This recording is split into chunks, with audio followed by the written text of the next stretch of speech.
Жарқыраған қарбыз 12 бөлім. 12 бөлім Сегеннің кинотеатрда жалғыз өзі қалып, Ингөлға жынданып отырған кезін көрсетеді. Содан Ингөл мен Лейчанды көрсетеді. Ингөл Лейчаннан жағдайың жақсы ма, орныңнан тұра аласың ба деп сұрап жатқан уақытта жігіттер қазір полицейлер келеді, тезірек бұл жерден қашып кетейік деп айтып жатады. Сол сәтте жаңағы полицей келді деп айтқан оқушы бала жүгіріп келіп, ешқандай полиция жоқ, мен жалған айттым, сендерді құтқару үшін дейді. Сосын сол жердегі жігіттер айтады, сен ертең бұл ісіңе өкінбейсің бе, өтірік айтқаның үшін жаңағы бандиттердің бастығынан таяқ жейсің ғой деп айтады. Уайымдамаңдар, менің туыс ағам полицейлердің бастығы болып істеді дейді. Сонда сен баяғыдан бері соны айтпай не істеп жүрсің десе, біз әлі мына жерді жинап қоюымыз керек қой, жақында таң атып қалады, охранник та ұйқыдан оянады дейді. Солай олар жинауға кірісіп кетеді. Осылай таң атқанын көрсетеді. Бастарынан қан ағып жарақаттанып қалған болса да, олар сол жерде жинап тазалап жатады. Сол уақытта жаңа оқушы жүгіріп келіп, мүмкін тездетеміз, охранник, яғни күзетші оянды ғой, қазір келіп қалады, тездетейік дейді. Солай олар тез жинай бастайды.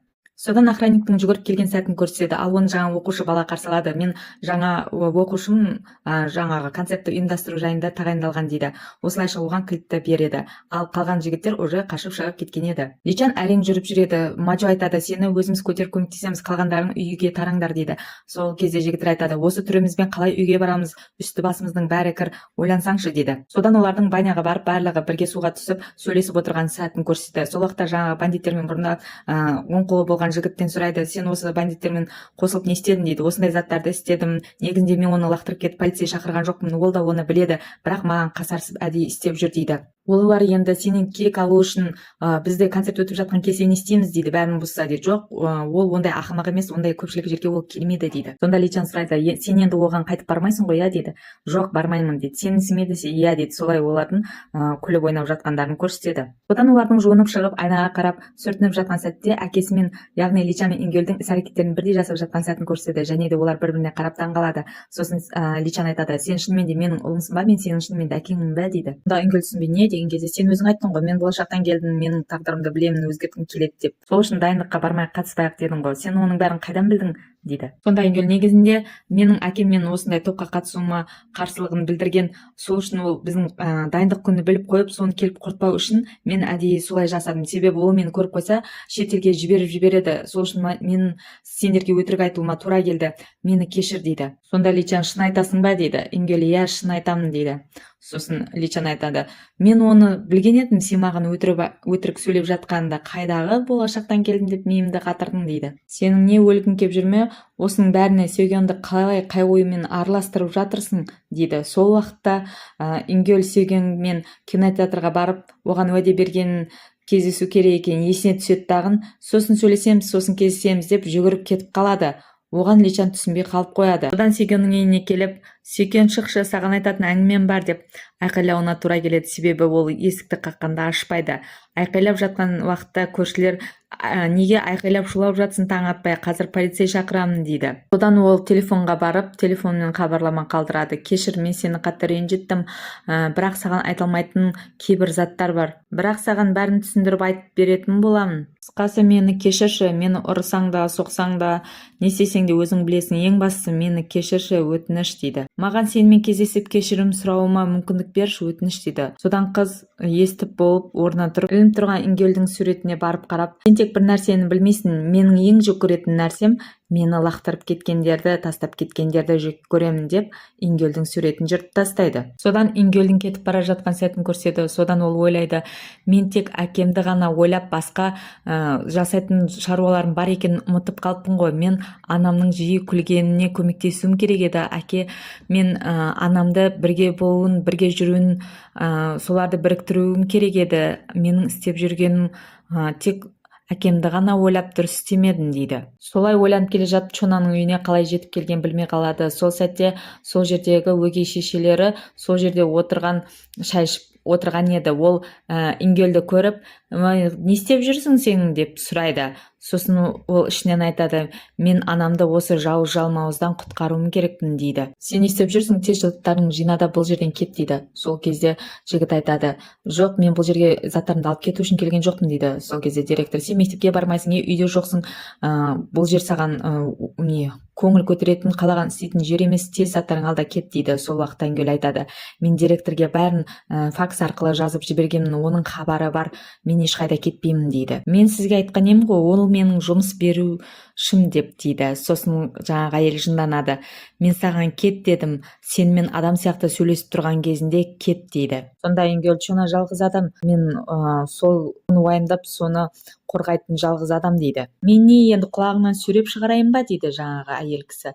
Сол сәтте директор де келіп қалады, сен кімсің бұл үйден оны қуып шығаратын деп. Сонда жаңағы әйел түк болмағандай, қалайсыз, қалай барып келдіңіз деп сұрайды. Сол кезде директор, өз бөлмеңе бар деп Ингөлге айтады. Мен сенімен жеке сөйлесейін деп едім, мені күт дейді. Сосын Ингөл иә деп кетіп қалады. Содан әйелге, қашаннан бері сен бұл үйдің бастығы ретінде өзіңді ұстайтын болғасын дейді.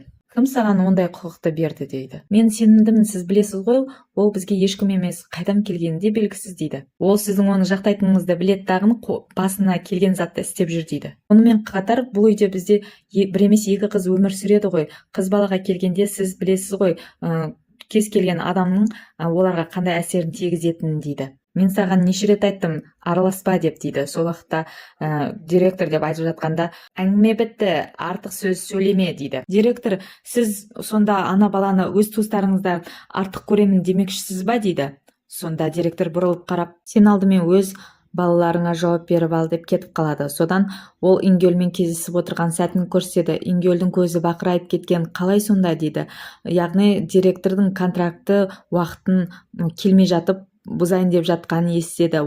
Ингөл айтады, әлі 5 күн бар ғой, қайда асығасыз дейді. Сонда директор айтады, мен ешқандай бір өзгерісті көріп тұрған жоқпын, пайда болмағандықтан мен контракты бұзамын дейді. Сіз білмейтін сияқтысыз, бірақ Чона соңғы кездері қатты өзгерді дейді. Сол кезде Ингөл, ол ым-ишара тілін жақсы үйреніп келе жатыр, және де оның достары көбейді.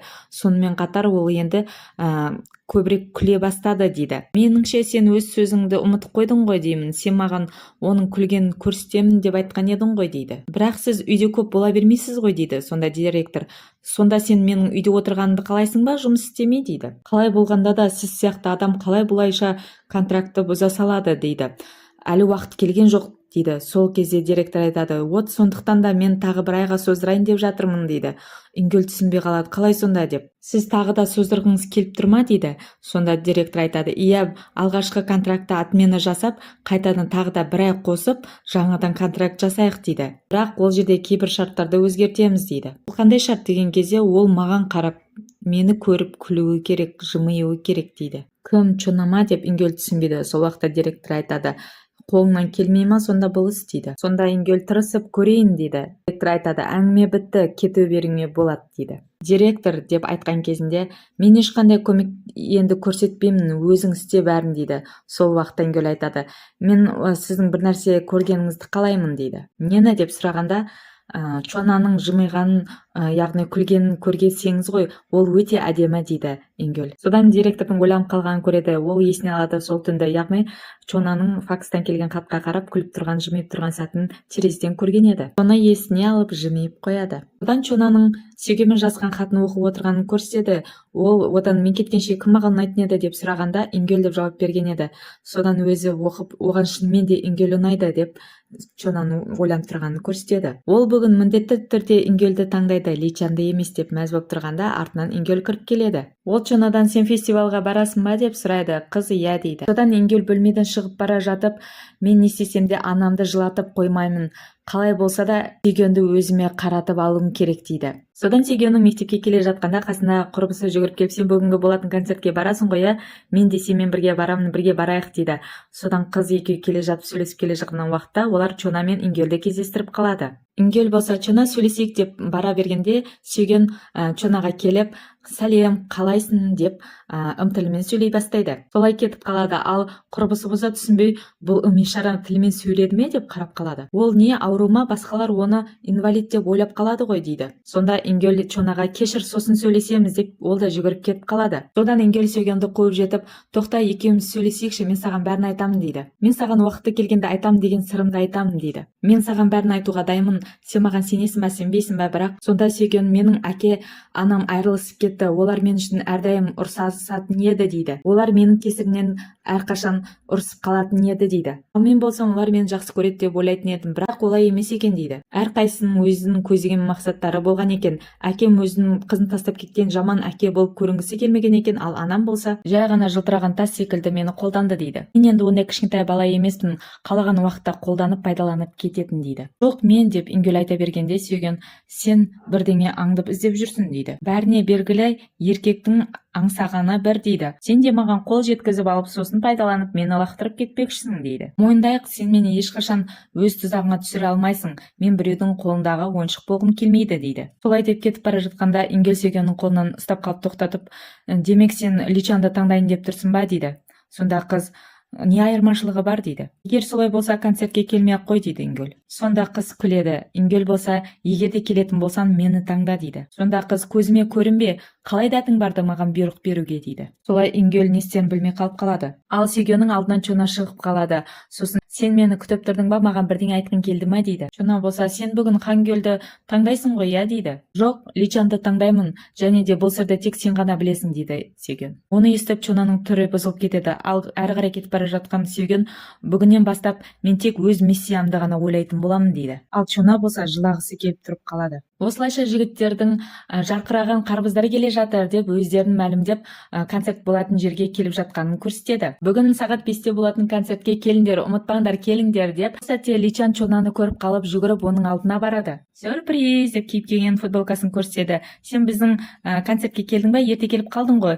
Біздің мектепті көргің келе ме? Мен саған көрсетейін дейді. Сонда қыз, жоқ, маған мектепке қайта оралу керек, маған қосымша сабақтар қосып қойыпты дейді. Қосымша сабақ дейсің ба, шын ба дейді. Онда неге сен ерте келдің бұл жерге дейді. Сонда қыз сөмкесінен қорапшаны алып шығады. Ол қорапшаның ішінде Viva la vida деп жазылған гитараны тартуға арналған инструмент жатқан еді. Оны көріп Личан мәз болады. Сен бұны маған бересің бе дейді. Қыз, иә, бұл менен саған сыйлық дейді. Сонда Личан, сен бұның бәрін маған сыйлыққа тарту үшін жасадың ба дейді. Қыз, иә деп басын изегенде, рахмет саған, көп рахмет деп мәз болып қалады. Мен онымен міндетті түрде бүгінгі концертте ойнайтын боламын дейді. Айтпақшы, сен бүгінгі концертке келесің ғой, иә дейді. Сонда қыз ішінен, жоқ, бүгін мен келмеймін дейді. Бірақ Личанға иә деп өтірік басын изейді. Міндетті түрде кел және де мені қолда дейді. Сонда қыз ішінен, жоқ, мен бүгін сен сияқты жарқырай алмаймын дейді. Бірақ Личанға қарап тағы да басын изейді. Содан Личан, жарайды, онда мен барайын деп кетіп қалады, ал қыз болса қалады. Бәрі керемет болды, саған сәттілік тілеймін, Личан деп жылап ол да кері қайтады. Сол сәтте Ингел оны көрме жанынан өтіп кетіп бара жатады. Көрме болып жатқан жерде концертке келіңдер деп, оған Сүйген де келеді деп жазылып қойып, көрмеде өздерінің суреттерін, футболкаларын тағы басқа заттарды сатып жатқанын көрсетеді. Сол жерге Ингел келіп, Личан қайда деп сұрайды. Сол уақытта Личан да шыға келеді. Мені бәрі іздеп жүр ма, мен сондай атақтымын ба дейді. Қайда жүрсің, бізге көмектеспей деп достары сөйлегенде, қараңдар, мен не алып келдім деп мойнына тағып алған жаңа гитара тартуға арналған инструментті көрсетеді. Сосын қалғандары, қайдан алдың бұны дейді. Личан болса, білмеймін, маған бұны сыйлыққа берді дейді. Сол кезде Ингел, анам Чона берді ма деп таңырқайды. Сонда Ингел, не істеймін енді деп ішінен ойлады. Сүйгенмен әлі жарасқан жоқпын ғой деп. Сонда басқа жігіттер сұрайды, қайда ол, неге шақырып ертіп әкелмедің дейді. Ол айтты, оның қосымша сабақтары бар екен, содан ол кетіп қалды дейді. Сол кезде Маджо айтады, ой, сонда айтқандары рас болып тұр ғой дейді. Сосын достар, не болды десе, сол мектеп осындай фестиваль бірдеңе болатын кезінде постоянно қосымша сабақтар қосып қояды екен, қыздар бармасын деп дейді. Сонда қалай десе, оқушылар концертке келіп ән тыңдағаннан кейін олардың бағалары төмендеп кетеді екен, және де олар жігіттермен кездесіп бастағаннан кейін мектеп оны бәріне тыйым салып қойған екен дейді. Сонда Личан, сонда Сүйгенді келе алмайды деген сөз ба, бұл не тағы дейді. Ал Ингел болса оған мәз болып қалады. Енді не істейміз деп уайымдап отқан сәтте, сол кезде Ингел мәз болып, ештеңе етпейді, бәрі жақсы болады деп тұрғанда, анда Сүйген келатыр деп шулап жатқан дыбыстарды естиді. Содан барлықтары жүгіріп кетеді. Сүйген шынымен де келген еді. Сосын Личан Сүйгенге барып, Сүйген, сен келдің бе дейді. Сүйген болса, әрине, мен саған келем деп уәде бердім ғой дейді. Сонда Ингел де келіп айтады, Сүйген, сен 1 минутқа бола ма дейді. Сүйген болса, спорға байланысты емес шығар дейді. Солай Личанға саған бүгін тырысу керек деп айтады. Оны естіген бәрі ой деп қалады. Личан болса мәз. Әрине, бұның бәрі сен үшін ғой дейді. Концерт басталғанға дейін саған бұл жерде көрсетіп шықсам қалай қарайсың дейді Личан Сегенға. Әрине көрсет деп Сеген айтады. Осылайша өздері сатып жатқан заттарды көрсетеді ең алдымен. Сосын да бір жігіт келіп Сегенді өзіне шақырады бір ойынға. Сосын Личан айтады, жоқ бармайды, қолын сындырып бірдеңе істеп алса қайтеді, ол виолончелист қой дейді. Сонда қыз айтады, ештеңе етпейді, бірге барсақ қалай қарайсың? Личан да келіседі. Сонда Маджо айтады, біз бәріміз кетіп қалсақ бұл жерде кім қалады? Мына заттарды біреуге қалдырып кетуіміз керекпіз ғой, сату керек қой ол дейді. Сол кезде Сеген бұрылып қарап Ингельді көрсетеді. Содан Ингель қалатын болады. Оқушы бала келіп қалады. Ол уақытта Ингель, сен осында кішкене отыра тұршы, мен қазір келемін деп оны тастап өзі жүгіріп кетеді. Жарыс өтіп жатқан еді. Ол жерде Личандармен қоса Сеген де жарысқа қатысып жатады, солардың командасында. Сосын олардың ойнап күліп жатқандарын көріп, үндемей Ингель қарап тұрады. Бір уақытта Сегеннің әдемілік болып кеткен бәрі қарап ғашық болып тұрғанда Ингель де қарап тамсанып тұрған сәтін көрсетеді. Одан концертке жиналып жатқан сәтті көрсетеді. Сеген жалғыз отырады, басқалардың қасында олардың мектебінен келген жалғыз қыз болып отырады. Сол сәтте қасына жүгіріп жаңағы артынан қалмай қойған құрбысы келіп отырып қалады. Сен неге маған айтпай өзің кетіп қалдың деп. Осылайша жігіттердің дайындық бөлмесіне дайындалып жатқанын көрсетеді. Личан айнаға қарап өзіне тамсанып мәз болып тұрады. Сол уақытта айнадан Ингельдің жаңағы настроениясы, көңіл күйсіз отырған сәтін көреді. Не болды, уайымдап жатсың ба Ингель дейді. Ол болса айтады, Личан, мен сені ешқандай да аямайтын боламын, дайындал деп өзінің бұрынғы ар жақта 2023 жылдан алып келген жаңағы гитараға тартуға арналған құрылғысын алады. Сосын Личан айтады, менде де бар деп өзінің жаңағы Чона сыйлаған құрылғыны көрсетеді. Содан Маджо жүгіріп келеді, дайынсыңдар ма жігіттер, 3-ақ минут қалды дейді. Содан Личан, иә, біз әрқашанда дайынбыз дейді. Осылайша концерт басталып, керемет әндетіп, өлең айтып жатқан жігіттерді көрсетеді. Сол сәтте жаңағы құрбысы айтады, олар жаман емес, жақсы ойнайды екен. Личан жақсы екен, молодец. Ал Ингель ана жігітке ұқсайды. Джонхвамен ойнаған, топта ойнаған жігіт бар ғой, гитарист дейді. Сонда кім деп сұрайды. Папам ба, оның да тобы болған ба не деп түсінбей қалады. Саған не болған дейді құрбысы. Екеуміз бірге сол концертке барған едік қой, есіңде жоқ па не дейді. Содан Сеген ойланып тұрып қалады да кетіп қалады. Ал құрбысы қайда бара жатсың деп сұрап қалады. Содан Сегеннің сыртта кетіп бара жатқан сәтін көрсетеді. Ол анасының айтқан сөзін есіне алады. Анасы айтады, мен саған айтқан бедім, менің алғашқы махаббатым топта ән айтқанын дейді. Сонда Сеген, бұл әкем болған ба дейді. Және де анасы, менің алғашқы махаббатым әдемі, жүзі жылы, әрқашан көңілді жүретін жігіт еді дейді. Және де ол әрқашан тек қана мені ұнататын, мені жақсы көретін, және де ол ащы тамақтарды оңай жейтін еді дейді. Ал мен болсам ащы тамақтарды жей алмайтын едім дейді. Мен жас кезінде байқамаппын, оны өз ағандай көрген едім. Көктемгі фестивальда маған арнап серенада айтқан сәтте мен оның менің адамым екенін түсіндім дейді. Анасының осы сөздерін есіне алған Оньюн, ол адам менің әкем болғаныма, алғашқы махаббаты бұл әкем болған екен ғой дейді. Осылай жылап отырып қалады. Солай жылап отырған сәтте жаңағы дүкен гитара сататын кісі өтіп кетіп бара жатып Сегенді көріп қалып, Сеген, сен мұнда не істеп отырсың деп сұрайды.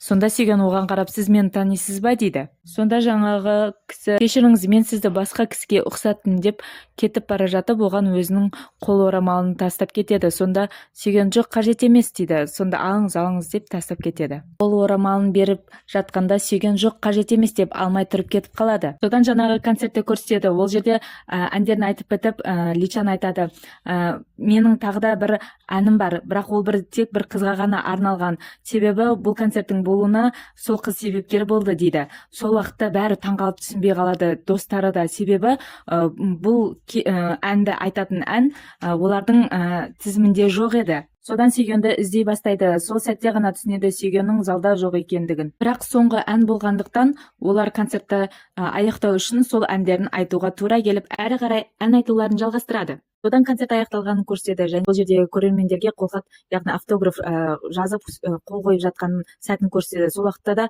Ингель Сегенді іздеп қарап тұрады. Оны көрмегендіктен орнынан тұрып кетіп қалады. Ал Личан болса қаймай ұстап қалады. Содан кеш батып, Личанның достарымен бірге тамақтанып отырған кезін көрсетеді. Сол кезде Личан айтады, қалай сендер тамақтарынан тамақ өтіп жатыр? Бүгін ешқандай бір өзгеріс байқаған жоқсыңдар ма дейді. содан достар айтады, сүйген жай ғана сені ренжітпей үндемей кетіп қалды, себебі сен таңдаған жоқ дейді. Сонда Личан, ол қалай дегенің, ол мені таңдаған жоқ емес, ол біздің группамызға зиян тимесін деп екеумізді де таңдамай кетті, оның ақылы көп, ақылды қыз, олай демеңдер дейді. Сол кезде бір дос айтады, давайте әңгімені қояйық тағын, тамақ жейік, қарны ашты дейді. Сол уақытта, не деп тұрсыңдар, мен сендерге айтайын деген Чона келмеді, Чона ол келген жоқ қой дейді. Сосын бәрі иә Чона қайда болды деп түсінбей қалады. Сол кезде Личан орнынан тұрып, қандай сендер адамсыңдар, сендер адам емессіңдер деп тұрып шығып кетіп қалады. Ал достары болса үндемей қарындары ашқаннан кейін тамақтарын жеп қалады. Содан факстен келген хаттарды көрсетеді. Сен не істеп жатырсың, үйдесің ба, неге жауап қатпай жатсың деп бірнеше хаттарды көрсетеді. Сен ауырып қалдың ба, әлде бірдеңе болып қалды ма деген, және де мен сенің үйің қасында 30 минуттан кейін боламын деп, және де мен сенімен кездесе аламын ғой, иә, сен шыққанша мен сені күтетін боламын дейді. Ол хаттарды оқып көрген Чона жүгіріп барып терезенің пердесін ашып қарайды. Сосын сол жерде, яғни аулада есік алдында Личанды көреді. Содан қыз бір жаққа бара жатқан адамдай болып үйінен сумкасын алып шығады. Сол уақытта Личан алдынан шығып, сен неге бүгін концертке келмедің, бәрі жақсы ма, мен сені күттім ғой дейді. Қайда бара жатсың деп сұрайды. Сонда қыз имишара тілімен, мен естіпеймін, мен сөйлемеймін дейді. Жігіт болса, иә, мен бұны білемін дейді. Олай болса сен мені неге концертке шақырдың деп сұрайды қыз. Личан себебі дей берген кезде қыз, себебі сен маған жаның аши ма, сен мені аяйсың ба, әлде мені мазақ еткің келді ма дейді. Ол сөздерін имишара тілімен жынданып айтып жатқанда Личан оны түсінбей, сен тез көрсетіп жатсың, мен түсінбей тұрмын дейді, тоқтай тұршы дейді. Сонда жігіт кітабына бір қарап алып, әнді тек құлақпен ғана естпейді дейді. Музыка, яғни әнді көзбен көріп, жүрекпен тыңдайды, және де сезінеді дейді. Сонда қыз, болды, олай маған керемет жан болып көрінбей-ақ қой, менің уже жүрегім айниды дейді. Айтарыңды айтып болдың ба деп енді кетейін деген кезінде жігіт сұрайды, сен неге біздің топқа көмектестің дейді. Неге дос болайық деп айттың, неге сен маған ұнайсың деп айттың маған дейді. Сонда қыз көзіне жас алып қағазға бірдеңе жазып, оны Личанның қолына ұстатып кетіп қалады. Әрі қарай Сүйгенді көрсетеді. Сүйген үйіне келе жатқанда оны есіктің алдында Ингел күтіп отырады. Мені неге мұнда отыр деп ойлап тұрсың ба? Мен түсінбегенім, сен неге концерттен кетіп қалдың? Мен не істеуім керек сен мені кешіру үшін деп сұрайды. Негізі бұл менің кінәм болды, кешір мені дейді. Сол кезде қыз, кешір, мен қателестім дейді. Сонда Ингел, сен маған жоғарыдан қарадың, сен мені менсінбедің, мені жоқ адамдай сезіндірдің дейді. Бірақ сен қазір менен кешірім сұрап тұрсың ба дейді. Сонда қыз айтады, кешір, енді бұдан былай біз кездеспейміз, сондықтан сау бол деп кетіп бара жатқанда жігіт ұстап қалады қолынан. Қыз жынданып айқайлайды, өтініш, мені жайыма салшы, менің басымдағы ойлар маза бермей, менің басым көптеген мәліметтермен толып кетті, қайсысы дұрыс қайсысы бұрыс екенін білмей қалдым, сол үшін де мені жайыма қалдыршы дейді. Әрі қарай қиындатпашы дей бергенде Ингел, бірдеңе болып қалды ма деп сұрайды. Сонда қыз, жоқ, болған жағдайдың өзінде бұның саған қатысы жоқ дейді. Сүйген дей бергенде, мен ешкімді ешқайсыңды таңдамаймын, сені де Личанды да таңдамаймын, сен осыны білу үшін келдің емес пе дейді. Сен неге мен ақымақ көріп тұрсың, мен сені уайымдаған үшін келдің ғой дейді. Енді уайымдама, біз бәрібір енді кездеспейміз, себебі біз екі түрлі әлемде өмір сүреміз дейді қыз. Сонда Ингел үндемей қалады, ал қыз болса үйіне кіріп кетеді. Ал қыз болса үйіне келіп, мен онымен кездесемін және де дәлелдеймін деп бөлмесіне кіреді. Солайша заттарын жинап үйінен шығып бара жатқанда қоңыраудың дауысы естіледі. Содан Ингелді көрсетеді, ол жаңағы гитара сататын жерге келеді.